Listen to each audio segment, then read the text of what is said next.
जय श्री कृष्णा। आज हम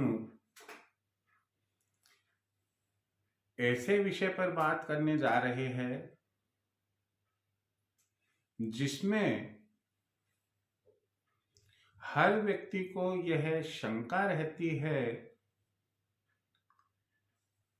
कि मैं गरीब क्यों, मेरा पड़ोसी अमीर क्यों,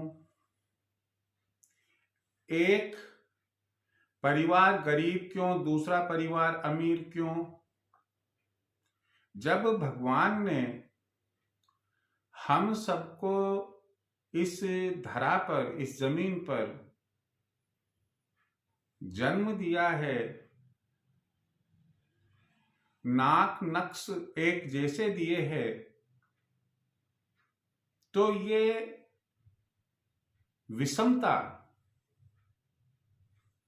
दरिद्रता और एक धन संपन्नता की ऐसी क्यों? तो भगवान ने ऐसा कोई विधान नहीं दे रखा है प्रकृति को, या बना रखा है कि आप अमुक को गरीब और अमुक को अमीर कर दीजिएगा। इसकी गहराई में जाइए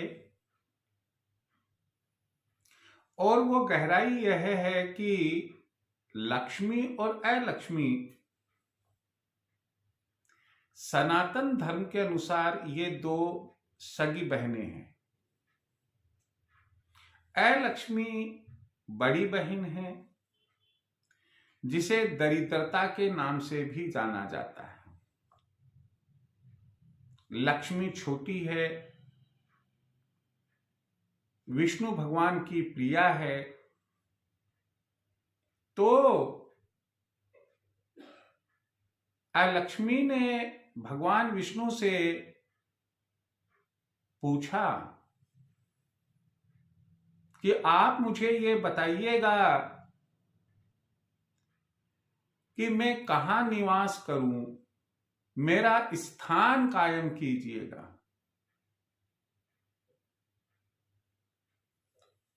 उसके स्वभाव, उसकी चंचलता, उसकी प्रकृति को ध्यान में रखते हुए भगवान विष्णु ने बड़ा ही सोच समझकर नियम बनाया, बताया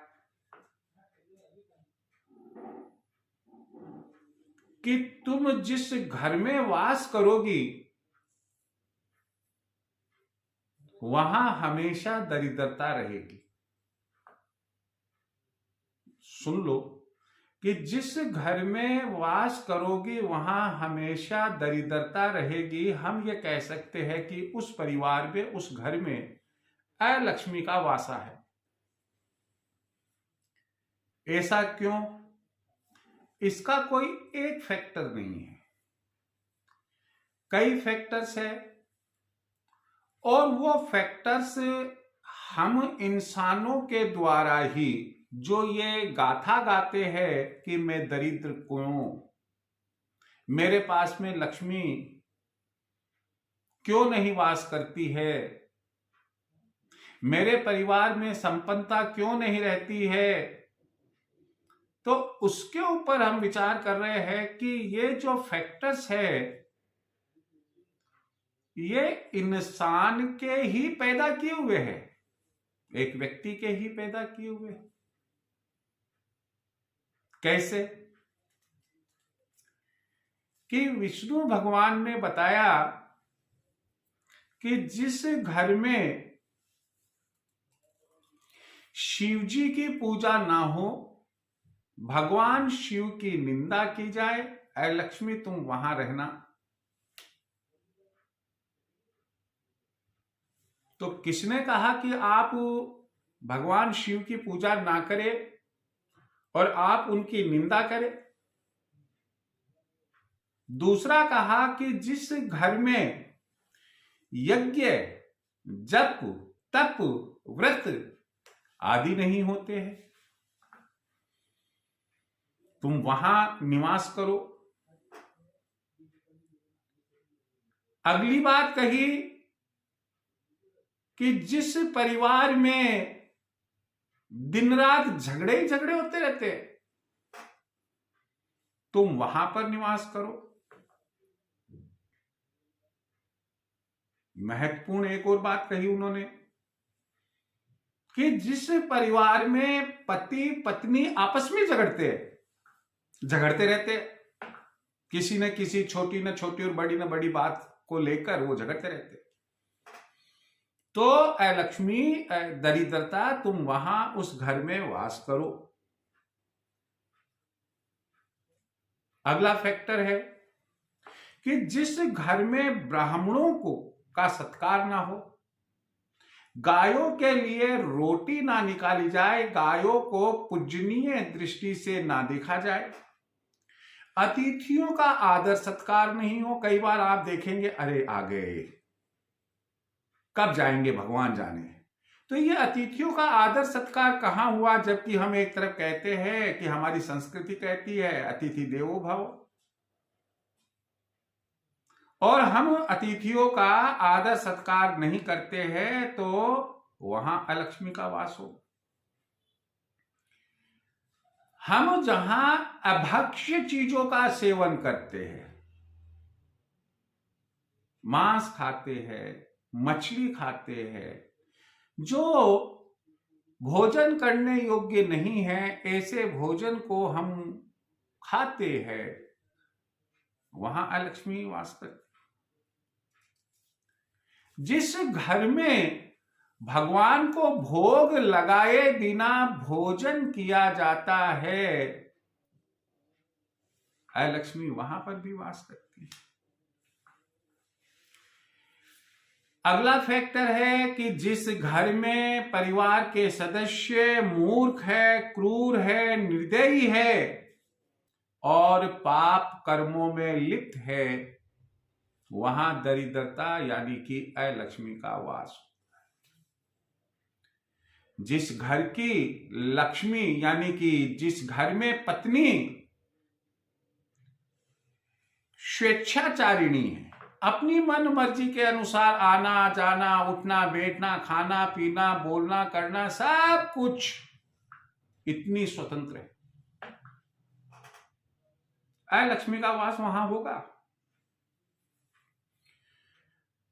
पुत्र, जिस घर में पुत्र स्वच्छंद हो, मनमानी करता हो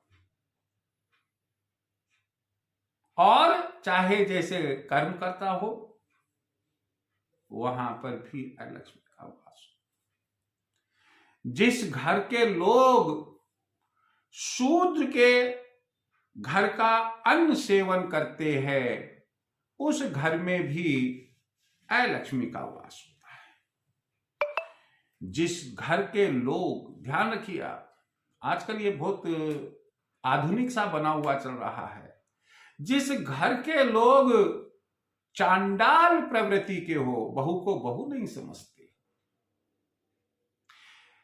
जिस घर के लोग चांडाल प्रवृत्ति के हो, उस घर में अलक्ष्मी का वास होगा। जिस घर के लोग मदिरा पान करते हैं, जुआ खेलते हैं, अलक्ष्मी का वास होगा। जिस घर में रसोई में भी भेदभाव चलता है, वहां पर भी अलक्ष्मी का वास होगा। जिस घर के लोग अपवित्र रहते हैं, गंदे रहते हैं, गंदे वस्त्र धारण करते हैं, दातुन नहीं करते हैं, दांत साफ नहीं करते हैं, वहां पर भी अलक्ष्मी का वास होता है। अंतिम कारक मैं और बता देता हूं, अंतिम फैक्टर, जो सूर्योदय के समय और सूर्यास्त के समय यानी कि प्रातः और सायंकाल जिस घर में परिवार के सदस्य वृद्ध और बच्चों को छोड़कर सोते हैं, वहां पर भी दरिद्रता का वास होता है, अलक्ष्मी का वास होता है। अब हमें यह देखना है कि अगर हम साधन संपन्न हैं, लक्ष्मी की हमारे ऊपर कृपा दृष्टि की बारिश हो रही है, तब तो कोई दिक्कत ही नहीं है। फिर तो हमें इन लफड़ों दफड़ों में पड़ना नहीं है, बस इनसे बचाव करना है। लेकिन यदि इन फैक्टर्स में से कोई भी 2-4 फैक्टर्स हमारे साथ काम कर रहे हैं, कोशिश कीजिएगा कि हम उनसे मुक्ति पाए, ताकि अलक्ष्मी का वास हमारे घर से अलग हो, वह अन्यत्र जाए और हमारे घर में लक्ष्मी जी का वास हो। लेकिन ये प्रयास ना तो कोई ज्योतिषविद करता, मैं आपको बता सकता हूं, आपके परिवार का जो रूटीन है, लाइफ स्टाइल है, वो तो आपको ही कंट्रोल करनी है, आपको मैनेज करनी है। इसलिए अगर इनमें से कोई फैक्टर्स काम कर रहे हैं और आप मेरी बात को शेयर करते हैं और आप इसे समझते हैं, सबसे बड़ी बात, इन बातों में विश्वास रखते। मैं बड़े अलग किस्म का इंसान हूं, मैं साफ साफ ये कह देता हूं कि भाई विश्वास रखो तो सुनना चाहिए, देखना चाहिए। विश्वास नहीं हो तो किसने कहा भैया हम वीडियो देखे सुने बात माने? यदि कष्ट हो, तकलीफ हो, डॉक्टर के पास जाए, दवाई लिखे, कष्ट दूर करना हो दवाई ले, कष्ट दूर नहीं करना, रोग दूर नहीं करना तो मत लीजिए, आप अपने हाल में मस्त रहिए। डॉक्टर तो आपके घर आने से रहा। खैर, हम ज्यादा सामान्य बातों में नहीं जाएंगे, हम यही उम्मीद लेकर आपसे चलते हैं कि पहली बात, आपके साथ ऐसा कोई विकार नहीं है। दूसरी बात, यदि है इनमें से एक आध, तो हम उससे मुक्ति प्राप्त करने की पूरी कोशिश करेंगे। आपका जीवन साधन संपन्न रहे, इसी के साथ जय श्री कृष्ण।